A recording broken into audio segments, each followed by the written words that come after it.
Good morning विद्यार्थियों। आज का जो हमारा टॉपिक है वो है रिलीजन यानी धर्म। वो इस सेकेंड यूनिट का लास्ट टॉपिक है। हम लोग पढ़ रहे थे सोशल इंस्टीट्यूशन, और इंस्टीट्यूशन में यानी संस्था में हमने पढ़ा परिवार, नातेदारी, शिक्षा, और ये लास्ट टॉपिक है धर्म।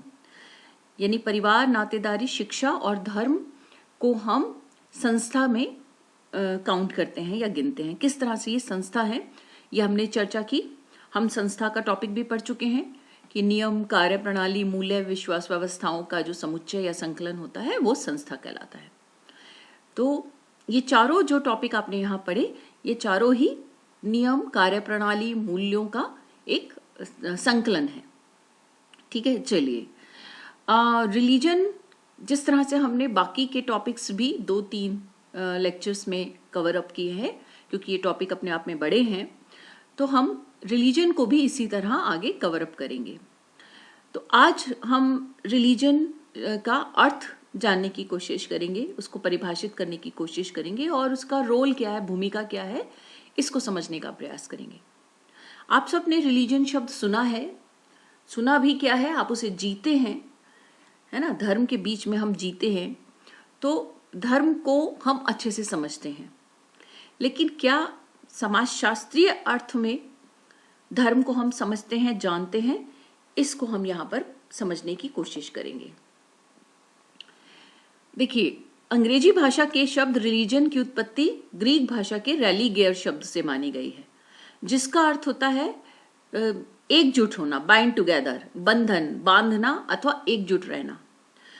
तो रिलीजन अगर इसका शाब्दिक अर्थ ले तो धर्म जो है वो एकजुट करता है, लोगों को एकीकृत करता है, एक दूसरे के साथ बांधता है।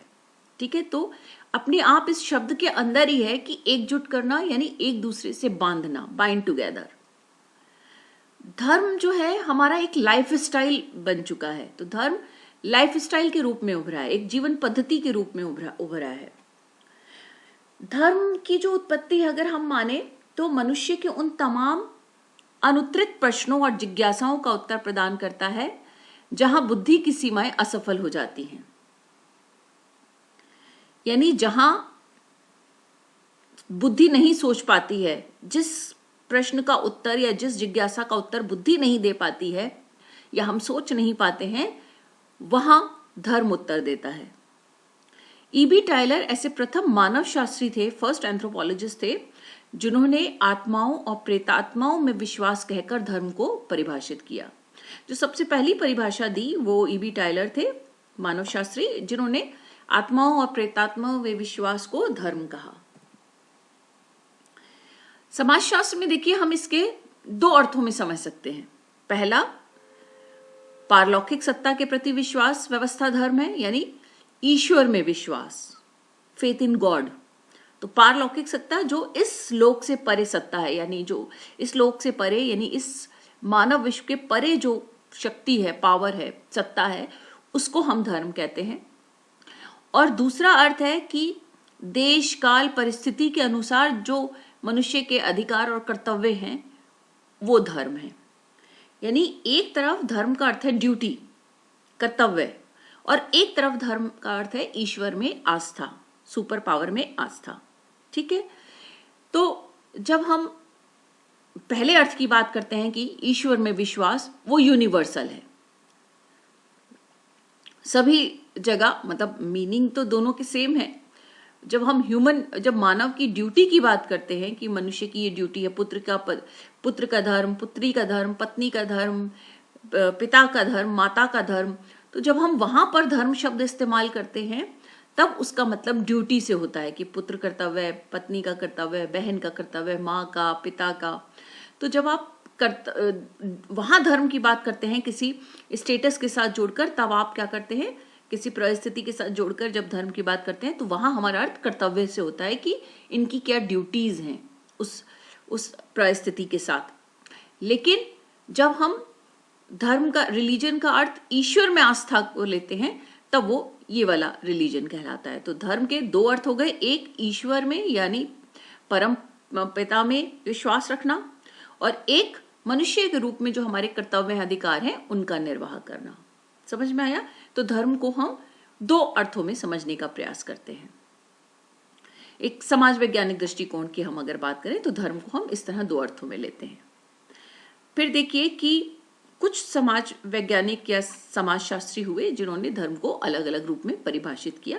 जैसे सबसे पहली परिभाषा हमने टायलर की देखी कि आत्माओं और प्रेतात्माओं में विश्वास को उन्होंने धर्म कहा, क्योंकि वो धर्म का बिल्कुल प्रारंभिक रूप था।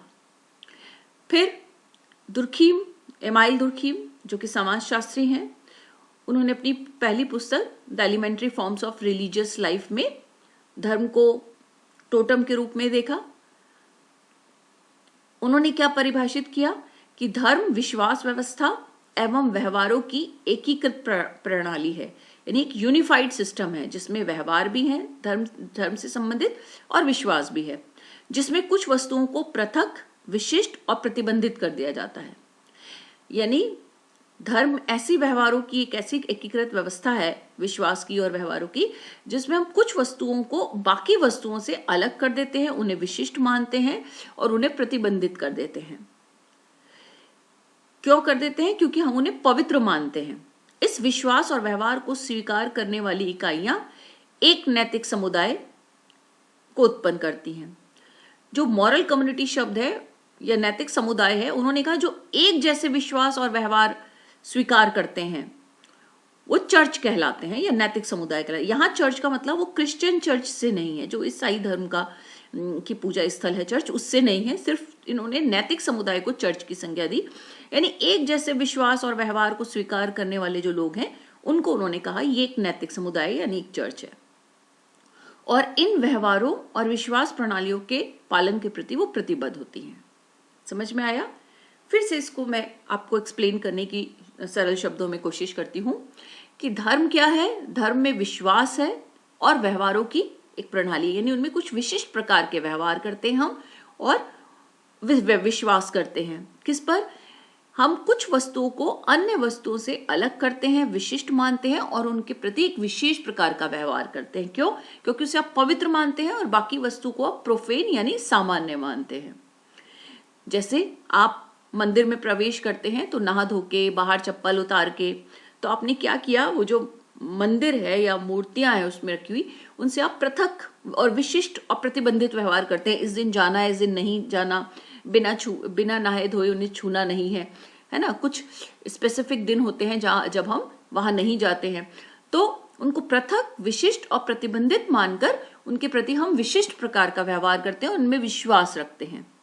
और इस विश्वास और व्यवहार को जो स्वीकार करता है, मतलब जो एक जैसे विश्वास और व्यवहार करता है, उनका जो समुदाय होता है, उनका जो समूह होता है, नैतिक समुदाय, उसको चर्च कहा इन्होंने। ठीक। और इन व्यवहारों और विश्वास प्रणालियों को पालन वो बड़ी प्रतिबद्धता, बड़े कमिटमेंट से करते हैं। जैसे आप जैसे हम माने कि एक समुदाय के लोग हैं जिसको हम अब कहते हैं कि ये हिंदू धर्म, ये जैन धर्म, ये बौद्ध धर्म, तो एक समुदाय जो है वो एक जैसी विश्वास व्यवस्था और व्यवहार, रिचुअल्स का निर्वाह करता है, तो वो मिलकर एक धार्मिक समुदाय कहलाता है। उसी को उन्होंने चर्च कहा। और वो जो भी विश्वास और व्यवहार करता है उस पवित्र वस्तु के प्रति, उसके प्रति वो कमिटेड होके करता है। ठीक है। अब देखिए एक और समाज वैज्ञानिक हैं जेम्स फ्रेजर।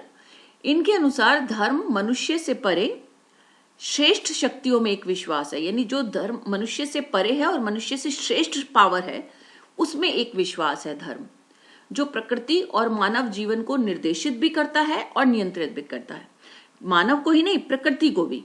तो धर्म जो है वो मानव और प्रकृति से श्रेष्ठ या मानव और प्रकृति से ऊपर शक्ति है, जिसमें हम विश्वास करते हैं और जो मनुष्य को, प्रकृति को कंट्रोल करता है, नियंत्रित करता है, उसे डायरेक्ट करता है, उसे दिशा भी देता है और कंट्रोल भी करता है। ठीक। तो ऐसी कोई भी पावर जो मनुष्य को और प्रकृति को नियंत्रित करती हो, निर्देश देती हो, उनसे श्रेष्ठ हो, उसको धर्म माना किसने? जेम्स फ्रेजर ने। धर्म देखा जाए इस तरह से तो धर्म समाज की अनिवार्यता है, कंपलसरी है धर्म। क्यों? क्योंकि यह सामाजिक इकाइयों के मध्य एकीकरण लाती है और संतुलन उत्पन्न करती है। जब स्टार्टिंग में जब आपने पढ़ा था कि रिलीजन शब्द रैलीगेयर से बना है, और रैलीगेयर का मतलब होता है टू बाइंड टुगेदर, लोगों को एक साथ बांधना। यानी धर्म लोगों को जोड़ती है, एकीकृत करती है, और जब लोग एकीकृत होते हैं तो समाज में संतुलन बनता है। अगर एकीकरण होगा लोगों में तो मनमुटाव नहीं होगा, विचार भिन्नता नहीं होगी, तो समाज बैलेंस्ड रहेगा। तो धर्म समाज के लिए कंपलसरी है, क्योंकि यह सामाजिक इकाइयों को यानी लोगों को एकीकृत करता है, जोड़ता है और समाज में संतुलन उत्पन्न करता है। धर्म सामाजिक परिवर्तन भी करता है और सामाजिक नियंत्रण भी करता है। समाज में बदलाव भी लाता है, लोगों की सोच में बदलाव लाता है और समाज को कंट्रोल करता है। ठीक है, तो ये एक कठोर सामाजिक संस्था है। कठोर क्यों है? क्योंकि ये आपको नियमों अनुसार चलना सिखाती है। ये पाप, ये पुण्य, ये सत्य, ये असत्य, ये सही, ये गलत, ये नैतिक, ये अनैतिक, ये स्वर्ग का रास्ता, ये नरक का रास्ता। तो इस तरह से इतना कठोर सामाजिक नियंत्रण यानी स्थापित करने वाली एक संस्था है जो समाज को कंट्रोल करती है। सभी धर्मों में पूजा के निश्चित नियम होते हैं, ये आप जानते हैं। जितने भी धर्म हैं, आप अपने विश्व में अपने चारों ओर जितने भी धर्म देखते हैं, हिंदू धर्म, जैन धर्म, इस्लाम, बौद्ध, क्रिश्चियनिटी, जितने भी धर्म हैं, उन सब में पूजा के कुछ निश्चित नियम होते हैं। और सब धर्मों में पवित्रता अपवित्रता का विचार होता है कि ये पवित्र है, ये प्रोफेन है, ये सैक्रेड है। ठीक है, तो पवित्रता अपवित्रता का विचार भी हर धर्म में शामिल होता है। अब हम बात करते हैं एलिमेंट्स ऑफ रिलीजन की, यानी धर्म के कुछ प्रमुख तत्व कौन कौन से हैं, कुछ उसके बेसिक एलिमेंट्स होते हैं। कौन कौन से? जैसे रिचुअल्स, यानी जिसको आप संस्कार कहते हैं। रिचुअल्स में क्या क्या होते हैं? भाई प्रार्थना की जाती है, मत या विचार होते हैं उनके प्रति, उस धर्म के प्रति कुछ उसके कुछ प्रिंसिपल्स होते हैं, सिद्धांत होते हैं, मंत्रोच्चारण होते हैं, वर्शिप करने के तरीके। तो ये प्रार्थना, उसके प्रति उसके विचार, उसके सिद्धांत, उसके प्रिंसिपल्स, उसके मंत्रोच्चारण, मंत्र वगैरह, ये सारे जो होते हैं हम रिचुअल्स में शामिल करते हैं। तो हर धर्म में कुछ रिचुअल्स होते हैं। सेंस ऑफ सैक्रेडनेस होती है, यानी पवित्रता की भावना होती है।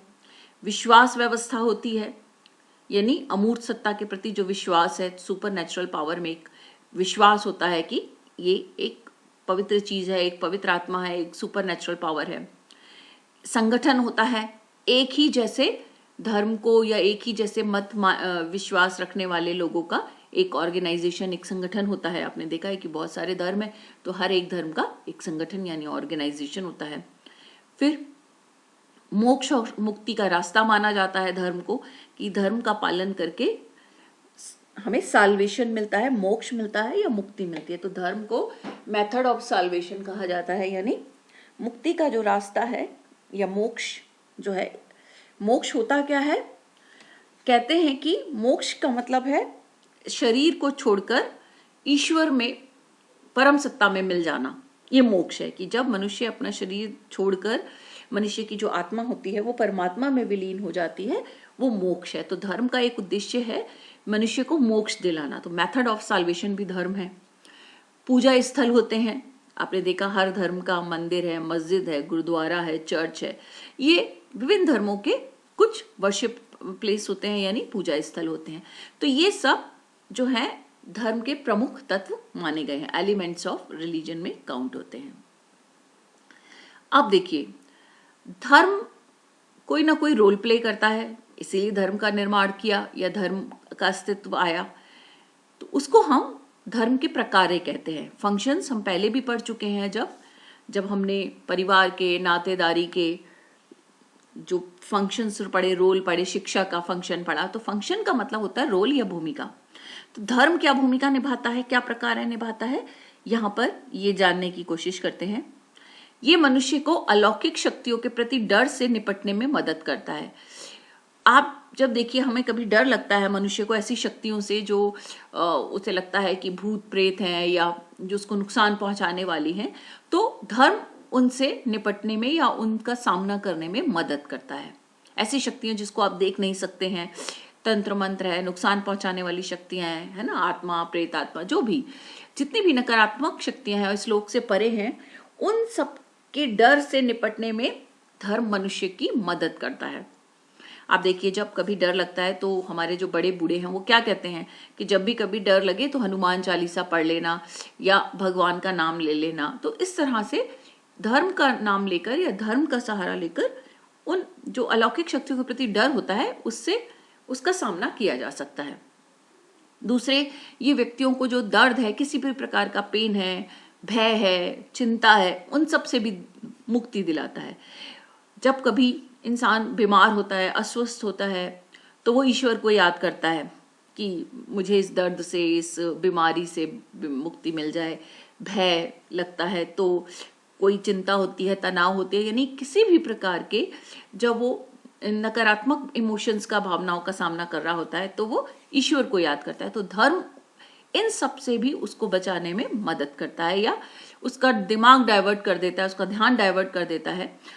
तो धर्म यहाँ भी मदद करता है। ये मनुष्य द्वारा अलौकिक शक्तियों के अस्तित्व में अपने विश्वास को समायोजित करने के लिए भी उपयोग में लाया जाने वाला एक साधन है। यानी जो अलौकिक शक्ति ईश्वर है, उसका अस्तित्व होता है, उसके प्रति विश्वास जगाने में भी धर्म आपके लिए मददगार होता है। आप देखिए, विभिन्न धार्मिक ग्रंथों में जितने भी धर्म आपके सामने उपलब्ध हैं, उन सब में विश्वास जगाने के लिए ऐसे बहुत सारे उदाहरण हैं। उनके अस्तित्व को स्वीकार करने के लिए बहुत सारे चमत्कारों का उल्लेख है विभिन्न धार्मिक पुस्तकों में, ताकि आप ये विश्वास कर सकें कि उसका अस्तित्व है। उसके अस्तित्व में विश्वास दिलाने के लिए भी धर्म आपके सामने एक साधन बनकर उभरता है। ये लोगों को जन्म और पुनर्जन्म के चक्र से मुक्ति दिलाता है। अभी हमने कहा कि साल्वेशन का एक साधन है, मुक्ति का या मोक्ष का एक मार्ग देता है। तो जन्म और पुनर्जन्म का जो चक्र है, ये मान के चलते हैं कि व्यक्ति जन्म लेता है, मरता है, फिर जन्म लेता है, फिर जीवन जीता है, मरता है, फिर जन्म लेता है। तो ये जन्म और पुनर्जन्म का जो चक्र है, ये तब तक चलता है, माना जाता है, जब तक उसे मोक्ष नहीं मिल जाता, उसकी आत्मा परमात्मा में विलीन नहीं हो जाती। तो इस मान्यता को भी जो है धर्म आधार देता है। ये लोगों को आश्वासन देकर भावनात्मक और मनोवैज्ञानिक सुविधा प्रदान करता है। यानी जब मनुष्य, जैसे हमने ऊपर चर्चा की, दर्द में होता है, भय में होता है, तनाव में होता है, चिंता सता रही होती है कि कब कैसे क्या होगा, तब ये मनुष्यों को भावनात्मक और मनोवैज्ञानिक आश्वासन देता है, उनको कंसोल करता है कि जो होगा अच्छा होगा। उन्हें किस तरह से कंसोल करता है, क्या क्या उनको उनके मन में जो है पॉजिटिव आंसर भरता है। जैसे अगर हम जिंदगी में आए हैं, जन्म लिया है तो जीना पड़ेगा। हमारे जीवन का एक अर्थ है, हम किसी न किसी उद्देश्य से आए हैं। अगर हमें दुख मिलता है, पीड़ा मिलती है, तो उसके पीछे भी कोई भलाई ही होगी, है ना। संकट के समय या परेशानी के समय ये हमें जो धर्म जो है वो हमें सांत्वना देता है, कंसोल करता है। वो सारी चीजों को सकारात्मक दिशा में, कि ऐसा जो होता है वो अच्छे के लिए होता है। भगवान हमारी परीक्षा ले रहा है, और अगर हम इसका डटकर सामना करेंगे, परीक्षा में पास हो जाएंगे, तो भगवान हमें अच्छा जीवन देगा। तो इस तरह से धर्म जो है हमारे बहुत सारे दर्द को, भय को, तनाव को सकारात्मक दिशा की तरफ धकेलता है। ये पहले भी हमने पढ़ा था कि धर्म लोगों को एकजुट करता है, सामाजिक एकजुटता, यानी एक जैसे धर्म में विश्वास करने वाले, एक जैसी कार्य प्रणाली करने वाले लोग एकजुट हो जाते हैं और एक समुदाय या एक ग्रुप बना लेते हैं। तो लोगों को आपस में जोड़ने में सबसे ज्यादा धर्म मददगार होता है। ये जीवन में कुछ बुनियादी सवाल जो हैं, हमारे बेसिक क्वेश्चंस जो हैं, उनके भी जवाब देता है कि जीवन का उद्देश्य क्या है, लोग क्यों पीड़ित हैं, लोग क्यों मरते हैं, मृत्यु के बाद क्या होता है। इन सब सवालों के जवाब धर्म देता है, जो सवालों के जवाब अगर साइंस नहीं दे पाती है या नहीं दे पाई प्रारंभ में, उन सब अनुत्तरित प्रश्नों के उत्तर किसने दिए? धर्म ने दिए।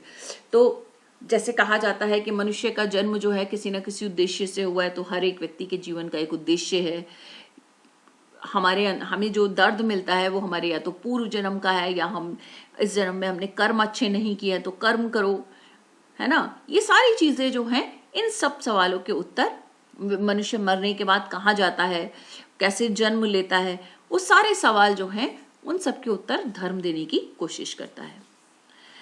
रोजमर्रा की जिंदगी, सामाजिक व्यवहार, दूसरों के प्रति व्यवहार, इन सब के बारे में भी हमें धर्म दिशा निर्देश देता है। आपको क्या करना चाहिए? मनुष्य को कर्म करते रहना चाहिए, फल की इच्छा मत कर। आपने देखा है कि गीता में श्री कृष्ण जब उपदेश देते हैं तो वो यही कहते हैं कि कर्म की इच्छा मत, कर्म करो, फल की इच्छा मत करो, तो कर्म करते जाओ, ये मत सोचो कि क्या परिणाम होगा, परिणाम ईश्वर के हाथ में है। ऐसे ही हमें कैसा व्यवहार करना चाहिए दूसरों के साथ, उसके बारे में भी जो है धर्म आपको गाइड करता है, दिशा निर्देश देता है। दूसरों का दिल मत दुखाओ, दान करो, दूसरों की मदद करो। दूसरों की मदद करना भगवान की मदद करना है, या भगवान की सच्ची सेवा है। इस तरह से आपने देखा है बहुत सारे जो कथन हैं वो प्रचलित हैं, और वो सब आपको आपके जीवन को किस राह पे चलना चाहिए, सच बोलना चाहिए, हमेशा दूसरों का दिल नहीं दुखाना चाहिए, दूसरों की सेवा करनी चाहिए, ये सब इस तरह के जो कथन है वो हमें रोजमर्रा की जिंदगी को संचालित करने में दिशा निर्देश प्रदान करते हैं। और ये सब कौन करता है? धर्म के माध्यम से मनुष्य को प्राप्त होता है। और देखिए, धर्म सोशल चेंज का भी काम करता है, तो लोगों को बदलती परिस्थितियों, पर्यावरण, रीति रिवाजों के अनुकूल बनाने में मदद करता है। वैवाहिक स्थिति में परिवर्तन, परिवार में मृत्यु हो, तलाक हो, अलगाव के कारण पारिवारिक संरचना में बदलाव हो, सभी प्रकार के परिवर्तन जब होते हैं व्यक्तियों की जिंदगी में, तो धर्म उनको कंसोल करता है, उनको सांत्वना देता है और कहता है कि जो हुआ अच्छा ही हुआ, जो होता है वो अच्छे के लिए ही होता है, और इसके पीछे भी कोई अच्छी मंशा होगी। अगर ये सब हुआ है तो भगवान की मर्जी से हुआ है, भगवान की मर्जी के बिना तो कोई पत्ता भी नहीं हिलता।